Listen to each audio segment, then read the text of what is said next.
आज आपण वर्तुळ हा घटक पाहणार आहोत. तर आपण दैनंदिन जीवनामध्ये खूप अशा वर्तुळाकार गोष्टी म्हणजे वापरत असतो. तर त्यामध्ये आपण कोणकोणत्या वर्तुळाकार गोष्टी वापरतो ह्याबद्दल तुम्हाला काही माहिती आहे का?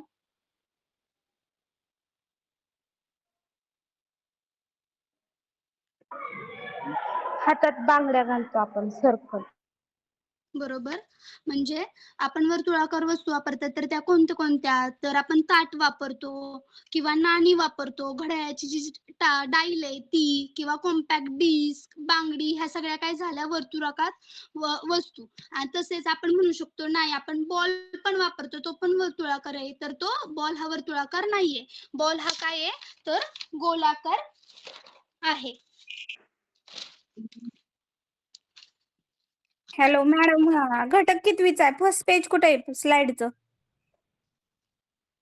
7वी. एक मिनिट. मला लिहू द्या. 7वी.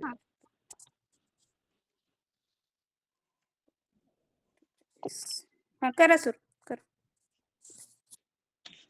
तसेच बॉल, जर आपण ऑरेंज किंवा पेरू किंवा पृथ्वीचं जर उदाहरण घेतलं तर त्याचे जे आकार आहेत ते कसे आहेत, आपल्याला दिसताना ते दिसतेत वर्तुळाकार पण नाहीये, ते एकदम भरीव आहेत. म्हणजे त्याला आपण काय म्हणतो गोलाकार, म्हणजे ते स्पेअर सारखे येतात. मग ते वर्तुळात मोडले जातात का तर नाही. मग वर्तुळामध्ये कोणत्या गोष्टी मोडल्या जातात तर बांगडी, ताट, नाणे, घड्याळाच्या डाईल, कॉम्पॅक्ट डिस्क ह्या आपण वर्तुळाकार वस्तू आहेत असे समजू शकतो. म्हणजे ह्यातून आपल्याला समजते वर्तुळ म्हणजे काय बाबा, गोलाकार म्हणजे गोल असणारी जे आपण कंपासने काढतो वहीवरती ते म्हणजे झालं वर्तुळ. मग वर्तुळाची व्याख्या काय आहे ते पाहूयात. केंद्रापासून समान अंतरावर असलेल्या सर्व बिंदूंचा समूह म्हणजे वर्तुळ होय. जे केंद्र आहे म्हणजे जे मध्य आहे वर्तुळाचा त्याच्यापासून जे पूर्ण सगळे जे बिंदू आहेत ते काय असतात तर एका समान अंतरावरती असतात, त्याला आपण वर्तुळ असे म्हणतो. आता वर्तुळाचे घटक कोणते तर ह्याच्यामध्ये आपण आकृती दिली आहे. आकृतीमध्ये तुम्हाला दिसते पॉइंट वेगवेगळे. ए टू बी ही लाईन, त्यातला ओ हा काय आहे तर केंद्रबिंदू आहे आकृतीचा. ए बी हा काय आहे तर आकृतीचा व्यास आहे. ओपी हा आपल्या आकृतीची त्रिज्या आहे. एक्स वाय आणखीन एस टी ही काय आपल्या आकृतीची जीवा आहे. तर आपण ह्याच्याबद्दल सांगूयात.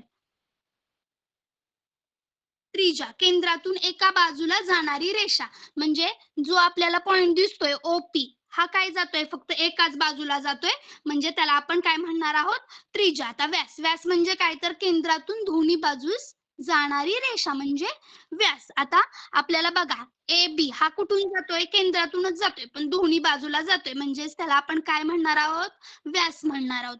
त्यानंतर ना जीवा म्हणजे काय वर्तुळाच्या बाजूला असणारी रेषा जे की कंस निर्माण करते. आता ह्याच्यामध्ये जीवा बघा एस टी म्हटलं किंवा एक्स वाय म्हटलं तर ह्या काय आहेत त्या वर्तुळाच्या जीवा आहेत. त्या काय करतात वर्तुळाला एक कंस निर्माण करतात. आणि केंद्रबिंदू ओ हा काय आहे वर्तुळाचा मध्यबिंदू म्हणजेच केंद्रबिंदू आहे. आता आपण वर्तुळाचे ह्याचे सूत्र बघूयात. आता व्यास म्हणजे काय असतं तर 2r. r म्हणजे काय तर रॅडियस. आपण रॅडियस त्रिज्येला r ने डिनोट करतो. व्यास बरोबर 2r. म्हणजे व्यास हा काय असतो त्रिज्येच्या दुप्पट असतो. आता वर्तुळाच्या परिघाचं सूत्र काय आहे पाय गुणिले डी. पाय म्हणजे आपण पायची व्हॅल्यू काय घेतो 22.7 किंवा 3.14 अशी आपण पायची व्हॅल्यू घेतो. आणि डी म्हणजे काय तर त्या वर्तुळाचा व्यास असतो. किंवा दुसरं काय दिलंय 2πr. आता 2 का घेतला तर आपण रेडियस म्हणजे आपल्याला माहितीये डायमीटर हा काय असतो त्रिज्येच्या दुप्पट असतो म्हणून तिथं 2 अगोदर आलंय म्हणून 2πr असे आपण दोन सूत्र वापरू शकतो.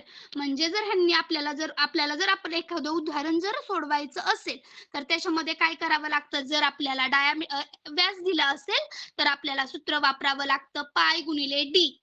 आणि जर त्रिज्या असेल तर आपल्याला सूत्र वापरावं लागतं 2πr. ह्याच्यावरून आपण वर्तुळाचा परिघ काढू शकतो. समजलंय? हो.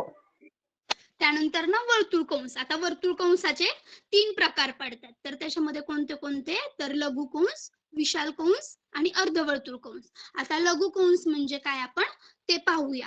लघु कंसाची आकृती अगोदर ती पाहूया. लघुकंसाची आकृती आहे, म्हणजे आपण विशाल कंसाला आणि लघुकंसाला हीच आकृती वापरतोय. तर ह्या आकृतीमध्ये काय आहेत, ए बी ही काय आहे, ह्या वर्तुळाची काय आहे, तर जीवा आहे. ह्यातला जो बिंदू आहे म्हणजे केंद्रबिंदू आहे तो कोणता आहे, सी आहे. आणि हे बाजूला कोणते पॉइंट दिलेत, तर एक्स वाय हे पॉइंट दिलेत. आता आपण हे म्हणजे हा कंस कसा म्हणजे लक्षात घ्यायचा, तर ते आपण बांगडीच्या साह्याने थोडक्यात लक्षात घेऊ शकतो. जर समजा आपण काचेची बांगडी वापरतो, जर बांगडी फुटली तर कधी कधी बघा त्याचे एकतर एक छोटा एक मोठा असे दोन तुकडे होते. कधी कधी जास्त होते, पण आपण त्यातला एक छोटा आणि एक मोठा तुकडा लक्षात घेऊयात. कधी कधी त्याचे दोन पण समान तुकडे होते. जर जो बांगडीचा मोठा तुकडा आहे त्याला आपण काय म्हणू शकतो, विशाल कंस असे म्हणू शकतो. पण जो बांगडीचा छोटा तुकडा होतोय त्याला आपण काय म्हणू शकतो, लघुकंस असे म्हणू शकतो. म्हणजेच लघुकंस म्हणजे काय, तर आकृतीमध्ये जीवा ए बी मुळे वर्तुळाचे दोन भाग पडतात. आता बघा ह्या आकृतीत जीवा कोणती, ए बी ही जीवा आहे. मग त्याच्यामुळे वरती एक भाग पडलाय, ए वाय बी हा एक भाग पडलाय आणि ए एक्स बी हा एक भाग पडलाय. आता हे ए वाय बी हा काय आहे, कंस आहे. खालचा पण ए एक्स बी हा काय आहे, कंस आहे. पण ए वाय बी हा कंस कसा आहे, मोठा आहे. खालचा ए एक्स बी छोटा कंस आहे. म्हणजेच ह्याच्यामध्ये काय आहे, कंस ए एक्स बी हा लहान आहे, त्यास लघुकंस म्हणतात. आता लघुकंस ह्या शब्दातच आहे, लघु म्हणजे काय, तर लहान. म्हणजे जो कंस लहान आहे त्याला आपण काय म्हणतो, लघुकंस असे म्हणतो. त्यानंतर आपण विशाल कंसाचं पाहूयात. आता विशाल कंस म्हणजे काय, तर विशाल कंस म्हणजे काय, जो मोठा कंस आहे. ह्याच आकृतीमध्ये बघा ए वाय बी हा काय आहे, आपला मोठा कंस आहे. म्हणजेच तो विशाल कंस झाला. कंस ए वाय बी हा मोठा आहे म्हणून त्यास विशाल कंस असे म्हणतात. तर विशाल कंसाचे माप हे काय असतं, 360 डिग्री हा पूर्ण आपल्या वर्तुळाचं माप असतं. पूर्ण वर्तुळाचं असतं 360 मायनस त्याच्यामध्ये काय करायचं, संगत लघुकंसाचे माप. आणि संगत लघुकंसाचे माप म्हणजे काय बाबा, आपल्या लघुकंसाचे माप जर असेल समजा 80, तर ह्याच्यामधून 360 वजा 80 काढायचं, जे आलेलं माप असणार आहे ते असणार आहे आपल्या विशाल कंसाचं माप. आणि लघुकंसाचं मापाचं जर घेतलं, जर जे त्याच्या कोणाचं माप असते समोरच्या, तेच आपल्या लघुकंसाच्या पण कोणाचं माप असते. आता अर्धवर्तुळ कंस, अर्धवर्तुळ कंसामध्ये काय आहे, तर बांगडीचंच उदाहरण घेऊयात आपण परत. जर बांगडीचे जर दोन समान भाग जर झाले, तर त्यांचं जे कंस असणार आहे त्याची जी माप असणार आहे ते पण काय असणार आहे, समानच होणार आहे. म्हणजे त्याचे व्यास जो असतो त्याचीच ती जीवा असते त्या कंसाची. मग बघा ह्या आकृतीमध्ये काय आहे, त्याची जी जीवा आहे ती त्या केंद्रबिंदूतून गेलीये. म्हणजे कुठून गेलीये, मधून गेलीये. म्हणजे तो त्या वर्तुळाचा डायमीटर पण होऊ शकतो आणि त्यात त्याची जीवा पण होऊ शकतो. मग आकृतीमध्ये जीवा ए बी ही काय आहे, तर वर्तुळाचा व्यास आहे. व्यासामुळे वर्तुळाचे दोन्ही कंस समान असतात. म्हणून त्याला काय म्हणतो आपण, अर्धवर्तुळ कंस असे म्हणतो. मग अर्धवर्तुळ कंसाचे माप काय असणार आहे, तर 180 डिग्री असे असते. त्यानंतर आपण एक उदाहरण सोडवले. उदाहरणामध्ये बघा, एका वर्तुळाचा व्यास हा 14 सेमी आहे, तर परिघ काढा. मग वर्तुळाचा व्यास किती दिलाय, 14 सेमी दिलाय. तर वर्तुळाचा परिघ किती आहे, पाय गुणिले डी. आता डी म्हणजे काय, व्यासला डिनोट केले डी ने. मग पायची व्हॅल्यू आपण किती घेतली, 3.14 गुणिले डायमीटरची व्हॅल्यू पण ही 14 दिलेली आपण ती टाकली, तर आन्सर किती आलं, 44 सेंटीमीटर असं आलं. त्यानंतर स्वाध्यायासाठी एका वर्तुळाचा परिघ किती आहे, 62.80 सेंटीमीटर आहे. त्याच्यामध्ये पाय व्हॅल्यू ही 3.14 घेऊन वर्तुळाचा व्यास काढा. तर आपण ह्याच्यासाठी कोणतं सूत्र वापरेल,